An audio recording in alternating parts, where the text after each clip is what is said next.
Dr. Manuel Kleiner. Um, Dr. Kleiner is an associate professor of the microbiomes and the complex microbial communities at North Carolina State University, USA. And his lab has about like approximately 20 students, postdocs and research technicians. It's a big lab in the US, and studying functional interaction in a wide range of host microbiome system for gutless marine worms to plants. So Dr. Kleiner obtained his PhD from the Max Planck Institute for Marine Microbiology in Germany, and he then went to work as a postdoc at the University of Texas Southern Western Medical Center in the United States, and then at the University of Calgary in Canada. He has been at North Carolina State University since 2017, and he has received many awards during his career, including the Foundation for Food and Agriculture New Innovator Award and the Goodnight Early Career Innovator Award, and many others. So today, the cleaner, we are happy to have the cleaner to share his recent studies on diet-host microbiota interaction using advanced metaproteomic approaches through studies involving different sources of dietary proteins and their impacts on gut microbiota. So let's welcome Dr. Kleiner to talk more details about his work. And Dr. Kleiner, you have the floor. Okay, cool. Can you confirm that you can hear me and you can see my presentation? Yeah, you're good. Okay, perfect. Thank you. Yeah, so I'm really excited to talk about this metaproteomics approach and what it allows us to do in the realm of looking at the interactions between diet, the host, and the microbiota, which is a topic we are quite excited about. Um, Second, how do I edit? Let's advance slides. Okay. Just so yeah, now it works. Okay, perfect. So, time permitting, I'll talk about two studies. The first one is about how do different protein sources impact host and microbiota function. And then if I have time, I will also briefly talk about the fact that we can use these approaches to detect what people ate based on stool samples, which is often very critical to know in studies of the microbiota, what people actually had in their diet. Um, so without further ado, let's talk first about how do different protein sources impact host and microbiota function. So as most of you might know, is that what we have learned over the last few decades, as a research community, is that diet strongly impacts the composition of the microbiota. Here's one kind of famous study from Lawrence David, appeared in 2014, where they had human volunteers and they asked them over time to eat a specific diet. It was fully animal based, which so that leads to a lower fiber intake. Of course, a higher protein intake in that study. And then they looked at how the diversity of the microbiota shifted over time when changing this diet to low fiber, high protein intake. And what they saw is that there's a consistent change where the diversity completely shifts of the microbiota. When then people go back to their baseline diet, it basically reverts. So, right, we have these very strong, but also reproducible and replaceable changes in microbiota function. So there's been a lot of research since then, mostly focusing on the impact of fat and fiber on the microbiota, but much less has been done in the realm of protein. However, there is a little bit of work on protein. So there are some studies that specifically look at how does the amount of protein in a diet impact the intestinal microbiota. And here's a study from 2011 where this was done with mice that were colonized with a specific microbial community. And what the researchers did here is they fed these mice diets with different amounts of protein. So this is the amount of protein given. And what they see is that the number of microbes present in the fecal material is going up with the higher amount of protein. So really strong increases that correlate with microbial load when we eat more, when the mice eat more protein. If you look more in detail, you also see there's actually some compositional changes as well happening. Subsequent research has then shown that actually microbes in the gut environment are often limited in nitrogen, and so eating more protein makes sense in that it increases nitrogen availability to the microbes. So it's kind of an interesting microbial ecology perspective. Now, of course, we can look at the amount of protein, but we can also look at the source of protein, and even less work has been done in this realm. However, there are quite a few studies that have looked at this more from a population health perspective, like looking at large cohorts of people across time to see how the major protein source of people impacts their long-term health outcomes. And so here's just one of these many studies where more than 400,000 participants were monitored for 16 years. And this study very clearly showed that if we substitute plant protein for various animal proteins, we get an overall reduction in overall mortality risk. And this is particularly striking when we look at egg protein. So egg protein, if that is replaced with plant protein, leads to a reduction in overall mortality risk of 24%. So eggs seem to have kind of very detrimental long-term impacts on health. And similar is true for red meat, which is kind of a very well-known phenomenon that it leads to like an overall worsened longevity outcomes. So, the big question, of course, now is what is causing these differences in how dietary source of proteins impacts health. And so one common notion is often that most protein gets digested and assimilated, but there are actually indigestible residues that make it to the colon where most of the microbiota resides, right? Most of the microbiota sits in the colon, trillions of bacteria.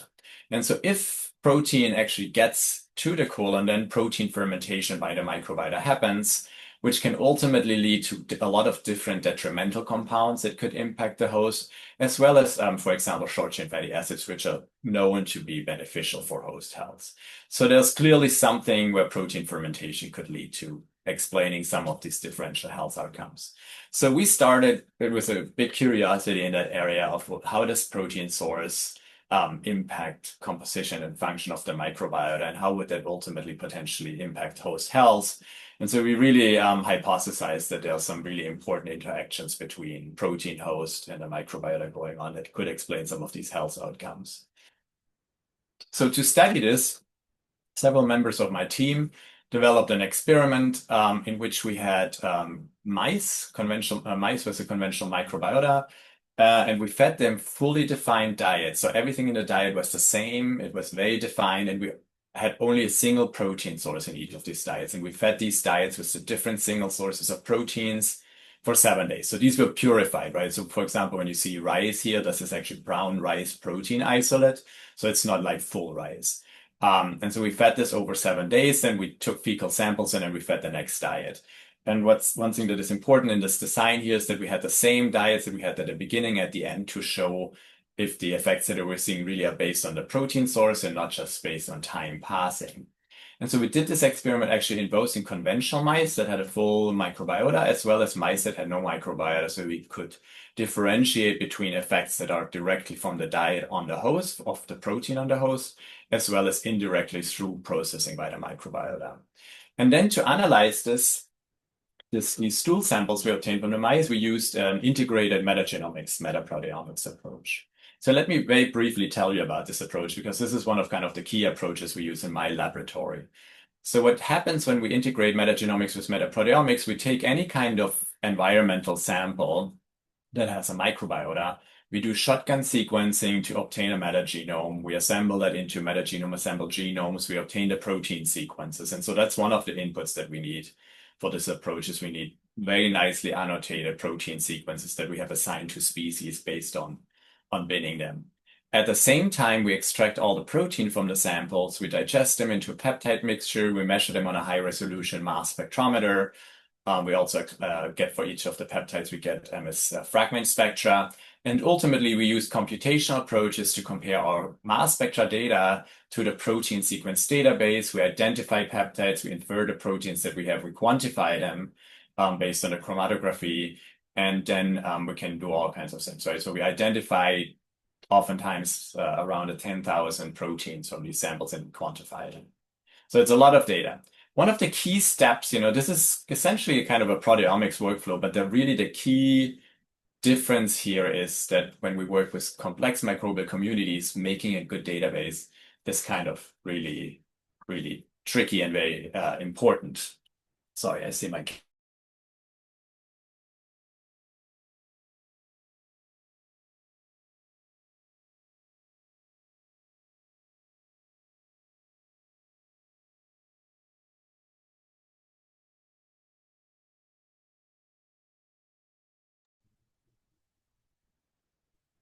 Well, I see. Yeah. Okay. I Yeah, this um this happened a lot in for virtual meeting. Yeah. it's I don't know, I assume it's been tricky. But you can hear me again. Yeah, you're good. Yep. I'm not sure where I lost you. I've just kept going. Was I on this slide already when I stopped? Yep. Yep. Actually, yeah, that's right. Yeah, you just got lost, just a few seconds ago. Yep. Okay, perfect, perfect. Sorry about that. I don't know what's going on today. Zoom has a bad day. Right. Yeah, So we're you're using this integrated metagenomics, metaproteomics approach where we ultimately identify 10,000 proteins from our samples. And the database is kind of the key thing here to be able to identify things. And so for when we study diet, microbiota, host interactions in the gut environment, what we do is we make databases where we have protein sequences from the microbiota, the host, and the diet. So we can really comprehensively look at all components, all the key players in the gut environment, by which none of the other methods that you could be using can do. So um, so now what are the outcomes, right? So let's have a kind of an overview look first at what we all can see, right? We identify host, dietary, and microbial proteins in each of the different specific proteins that we fed to the mice. And you can see in most cases, the host proteins are the most abundant protein that we detect across the samples, um, with microbial protein being second and dietary protein being third. However, there are some exceptions. For example, in the rice protein diet, we have a huge amount of dietary protein still in the stool sample that we detect. Whereas in the yeast protein, we detect a huge amount of additional microbial protein, right? So there's clearly some interesting differences just at this large scale level going on. Um, then when we kind of compare what happens to dietary protein when it passes through the intestinal tract, and here we're just looking at now at an example from soy protein, is that we can measure, like here we have a cross section, different sections of the mouse, the dietary proteins that we detect along the intestinal tract, small intestine to large intestine, and then fecal material. And this is in orange for germ-free mice and in blue for conventional mice. And these dots here each are a sample. And so if in these PCA plots, if the dots are further apart, that means the dietary protein composition is more different. And you can see in the upper small intestine, there's actually no difference between conventional and germ-free mice. But then when we start moving down towards the colon, we can start seeing a strong separation, which is, clearly indicative of that the microbes change the composition and the fate of the dietary protein that makes it all the way ultimately to the feces, where we have a very strong separation on what protein left over is there. Okay, but now moving on to the microbial side, right? So we just looked at the dietary proteins. Now we're going to look at the microbiome and how that responds. So in the microbiome, there's a few measures that we can initially look at. So what we do, we look at microbial community composition not by doing the usual 16S amplicon sequencing. We actually quantify microbes by their protein mass contribution to samples. And so we quantified 161 species in this particular study. Here's an alpha diversity measure, which is just crude diversity, like how many species are there essentially, and how are they changing in abundance. And you can see that the diversity really drops very strongly when we get to the yeast protein diet and the egg protein diet. So something is going on in this diet that really reduces diversity.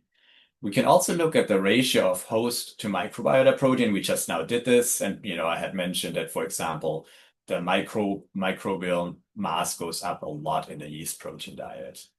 And then we can look at beta diversity. So beta diversity is a measure where we actually compare the diversity from one sample to another sample. And so in this case, we have a curve where we compare everything to the initial casein diet and one where we compare everything in teal color here to the initial soy protein diet. And so you can see that there's actually a very strong shift in the microbial community composition, both in the yeast protein diet as well as in the egg protein diet. And then when we return to our soy and casein control diets at the end, actually the diversity is again very similar to the initial diversity. So, but again, we have very strong shifts in diversity induced by dietary protein source.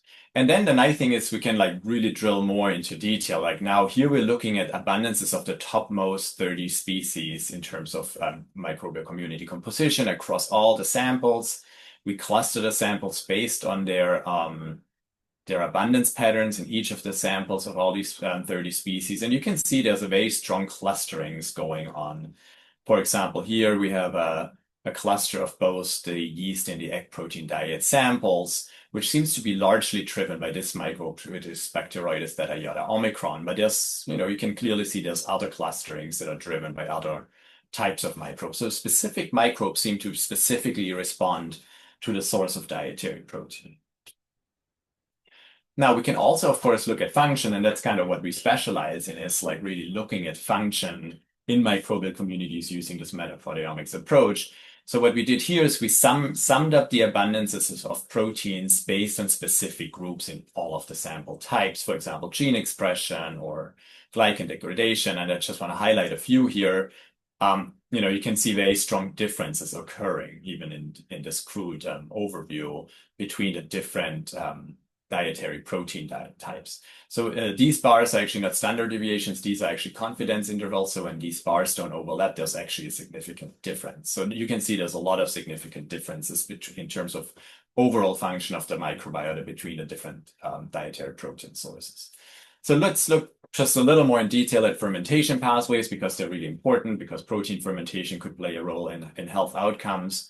So we, for example, see that in the yeast and the egg protein diet, we have a strong decrease in pathways that would lead to beneficial short-chain fatty acids versus in the lactic acid fermentation is, for example, increase in the pea protein diet. Then we also saw strong differences in gene expression here, just looking specifically at the translation portion of gene expression. And we see strong increases in proteins that are involved in translation in the yeast protein diet here. And so this corresponds pretty well with the fact that we also see a much higher microbial load in the yeast protein diet. So clearly the microbes are much more active translationally. So that makes sense also to correspond to a higher microbial load. Now, of course, we are very interested in what happens in terms of amino acid metabolism, right? Because when we think about protein, the first thing we think about is its strings of amino acids. So what's going on with this? So what we did here is we summed up all proteins in the samples that are related to amino acid metabolism across the different diets. Each dot, again, is a sample. The boxes are actually, again, confidence intervals. So if the boxes don't overlap, then that's significantly different. And you can see that in the rice protein diet and the egg protein diet, we are like very different from everything else across. Now, when we more specifically look at amino acid degradation, which would lead to these beneficial or detrimental byproducts, again, we see kind of the same pattern confirmed, where we have more degradation pathways upregulated in both the rice and the egg protein diet. Which is interesting, especially for the rice protein diet, because both in the egg and the rice protein diet, we saw these increases in dietary protein that seems to make it all the way to the colon and the fecal material. And so that would explain maybe why microbes actually have more substrate to engage in amino acid degradation pathways. Now, coming to kind of the pathways or the functions that actually surprised us the most in this particular study is actually that we found a lot of changes in glycan degrading enzymes. So here is like overall all the glycosyl hydrolase enzymes, which are enzymes that cleave polysaccharides essentially. And we saw that it was particularly in the yeast and the egg protein diet, they were much upregulated, these particular enzymes. And when we actually look at the specific enzymes, and there's hundreds, because for each type of sugar bond and each type of sugar, you need a different enzyme to kind of cleave the bond. We saw there's very, for each of the diets, we have very specific patterns in which glycosyl hydrolases are more or less abundant. And so we were like kind of baffled. What does this actually mean? Why are glycosyl hydrolases in the bacteria responding to different sources of dietary protein? And so as you saw, right, one of the most contributing members to these massive changes is Bacteroides theta iota omicron. So let's look at that one in a little more detail to see what might be happening. And that's the nice thing about this metaproteomic data. We can drill deeper and deeper into function. And so, as I showed before, Bacteroides diet-iota omicron really increases massively in abundance, up to like 70% of all the detected microbial protein in the yeast and the egg protein diet. So you could think that something very similar must be going on between the two diets in B theta, and that's kind of true, but also not true. So what we can do is we can extract all the proteins that we detect from B theta in these samples, and we can put them in this volcano plot where we're looking at expression differences, right? And we identified and quantified more than 1,400 proteins from B theta, and we found that actually 600 of those are significantly different between the yeast and the egg protein diet, where it responds so strongly. A lot of these proteins actually come from so-called polysaccharide utilizing loci, which are involved in the degradation of polysaccharides. And so it's a lot. Actually, it's up to 30% of the total protein abundance of B theta is actually dedicated to this polysaccharide utilizing loci. So it clearly lives very strongly off of these polysaccharides. But so how does this make sense? So we can look at one of these PULs, or polysaccharide utilizing loci, in more detail and look at the gene expression, right? So here are all the genes from this locus, and you can see this one is upregulated in the egg. So we detect very high amounts in the egg, but nothing basically in the yeast protein diet. So it's a locus that is very responsive to egg protein diet. And you can see it up to 4% in abundance, so really abundant the proteins. I'm showing you this particular locus because we know a lot about it from prior literature. Let's, for example, look at this endoglucosaminidase GH18 that is very well described. So for this particular enzyme, it has previously been shown that it's responsible for N-glycan cleavage of mucin. So essentially what it does, you have a protein with these glycosylation side chains. A lot of the dietary proteins actually have huge glycosylations.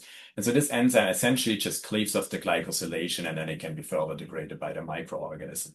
So this is true for mammalian mucin, and it has also been shown for immunoglobulins. But it's really like been implicated heavily in the degradation of mucins in the gut environment.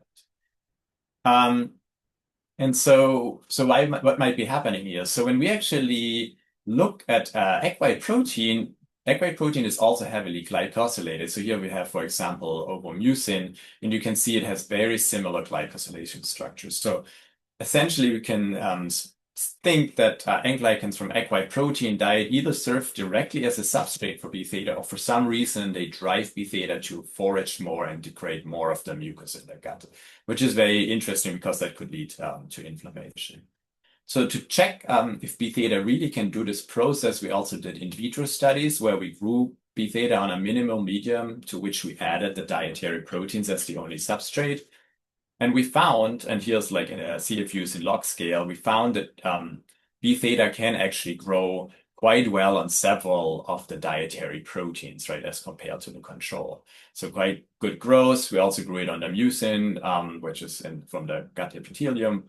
And so a lot of growth. So it clearly can grow on these protein sources. We then did, again, proteomics to look at gene expression differences. And what was very interesting is that when we cluster the samples based on gene expression patterns, we find that the mucin and the egg protein gene expression-based patterns are most similar, and which kind of indicates that some similar processes are going on when B theta degrades egg white protein versus mucin, although there are some differences. So that seems to kind of support our hypothesis. So ultimately, for this part of my talk, we can summarize that this integrated metagenomics, metaproteomics approach allows us to study composition and function of the microbiota. We found that microbiota species strongly respond to changes in the protein source.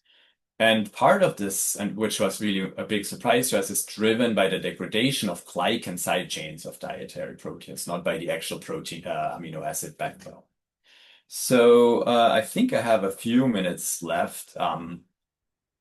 So I will maybe jump over my second study topic and come to kind of a concluding point right here. So one thing that I haven't talked at all about is that we, of course, also detect hundreds to thousands of host proteins in these samples. And so here is a PCA plot for all the different diets for both germ-free and conventional mice, where we again cluster the samples based on their similarity both but based on host protein abundances. And what's very interesting to see is that there's a big difference between germ-free and conventional mice, which is not kind of unexpected. But when you look more in detail, you actually see that, for example, in germ-free mice, there are specific dietary proteins that actually lead to a strong differentiation between how the host responds, right? So the host actually has specific responses to dietary protein. But then when we look more specifically into the conventional mice that have a microbiota, we also see that there's very strong responses in specific host proteins that are related to all kinds of health and disease processes. For example, proteases are upregulated in the egg. Antimicrobial proteins are strongly upregulated in the yeast protein diet, and mucin, calprotectin being a marker for inflammation, is upregulated in the yeast protein diet. So quite a lot of very interesting things that we have to still drill into in terms of host responses to dietary protein. So I will now not go into great detail on this second study. Maybe just to summarize it in a very quick points. We have also so essentially all foods have some protein in it. And it's oftentimes critical for studies to actually detect what patients or individuals ate. And that can be very hard because patients often don't remember what they ate and it's hard to record.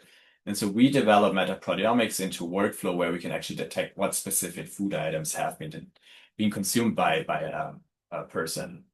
And so we did this in multiple individuals. One thing that is really nice about this approach is that we can actually differentiate, for example, between different food types from the same organism. Like, for example, from the cow, you could be consuming dairy or meat. And we can actually, based, of course, on the proteins that we find in these products, differentiate very clearly if it was dairy products or meat products. And we can even tell you if it was egg yolk was included in your eggs and things like that. So it's a really good approach to do this.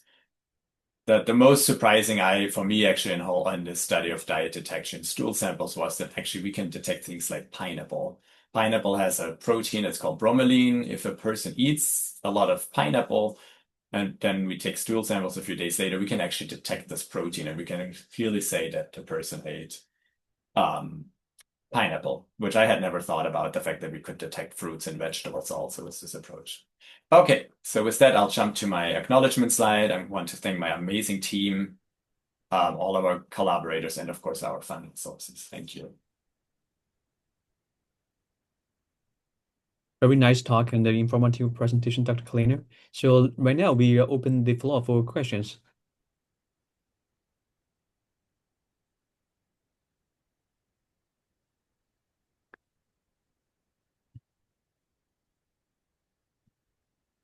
I will just call for a few more seconds.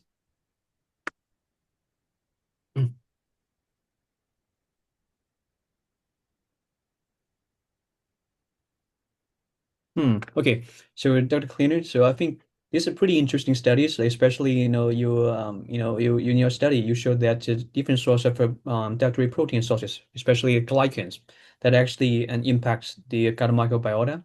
So I was just wondering because I think glycans, I think either is not well characterized dietary fiber or it's not a dietary fiber. Actually, it's pretty novel and interesting.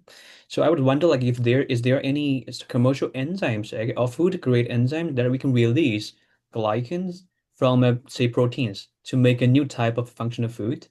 Do we have this type of, so food grade enzymes that we can degrade it during food processing to release it to make this type of a new novel functional food, or we have to rely on the fermentation in the large intestine to release it? Oh, that's an interesting question. So there are some enzymes that are available that release N-glycans. I don't think there's enzymes for O-glycans, but I might be wrong. So in theory, yes, you could make deglycosylated protein sources. There's also, people that, for example, produce egg white protein using by having it cloned into yeast, and so they make an egg white protein outside of chicken. And I don't think they might be have the same glycosylations as the egg white proteins we get from chickens. So there might, also be an avenue of making different food proteins with similar properties, but then also different glycosylations.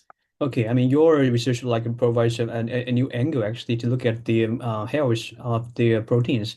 I guess as we know, not just egg proteins. You showed overmucin has a larger amount of glycans, but I think also some dairy proteins also have it, and also like some plant proteins that provides it really a new, angle to look at the health benefits of proteins.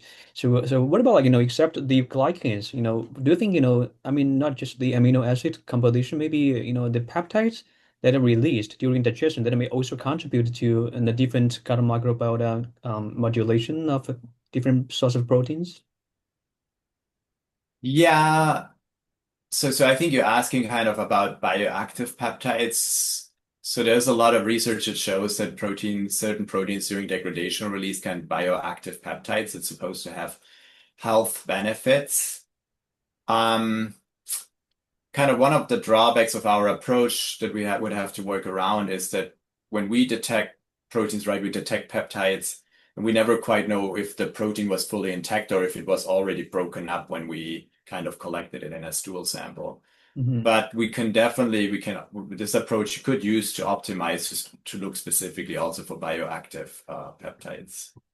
Okay. Um, I think the fiber aspect that you mentioned is quite interesting, right? Because so when we take these protein sources and we send them for analysis for fiber content, of course they send us back, oh yeah, it has 5% fiber. But in reality, it's actually the glycosylations attached to the protein. So I'm never quite sure. Is this fiber? Is it not fiber? It acts like fiber though, right? Hmm. Yeah. Yeah.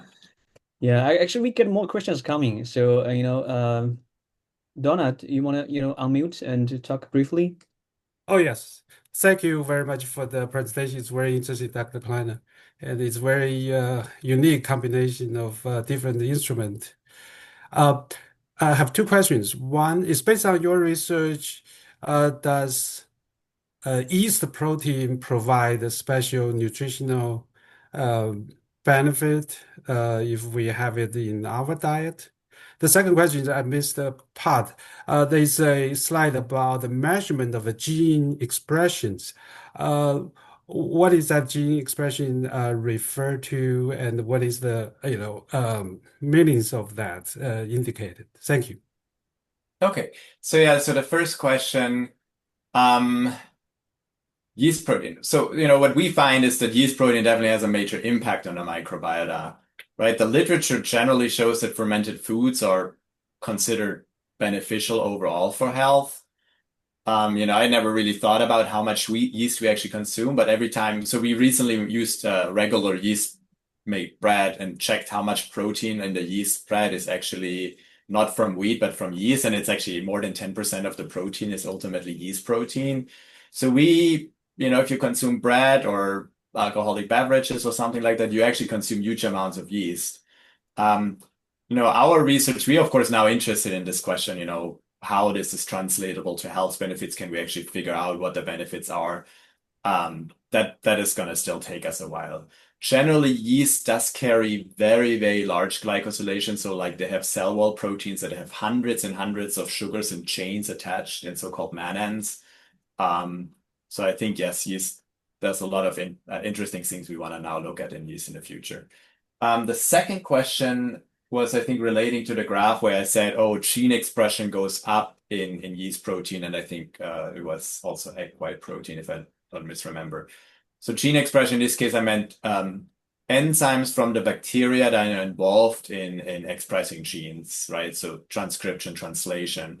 And so the specific case I showed you was that it was, for example, ribosomal proteins that are involved in translation were strongly upregulated in the bacteria when we fed the yeast protein diet, which kind of, in simple terms, means the bacteria were much happier and they were growing faster and being more active in the yeast protein diet. Oh, thank you. We get more, just try to make it brief. Dr. I think Yao. Hi, Dr. Kleiner. Very interesting talk. So I just have a quick question.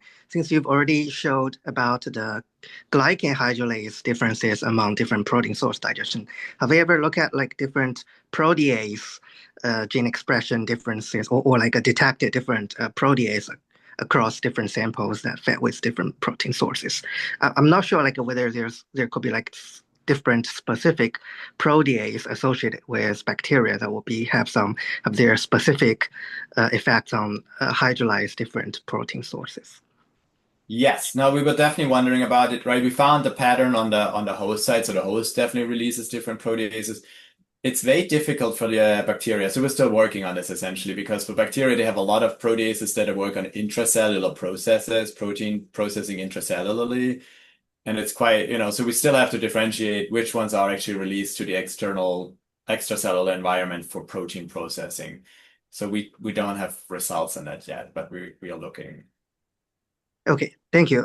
And one more quick question is like, since you've mentioned that the egg protein may contain this glycan, and I know like for yeast or rice, they may also contain quite amount of these glycans when you extract their protein. So do you think the effect of the gut microbiome modulation is kind of more from these attached glycan, or it's from different composition of the protein sources? Because like in our research, we also found like we wanted to isolate rice polysaccharide, rice bran polysaccharide, but it's really hard to clean out all the attached proteins on that. So we may consider there may be some confounding factors in these samples when we investigate their effect on gut microbiome modulation.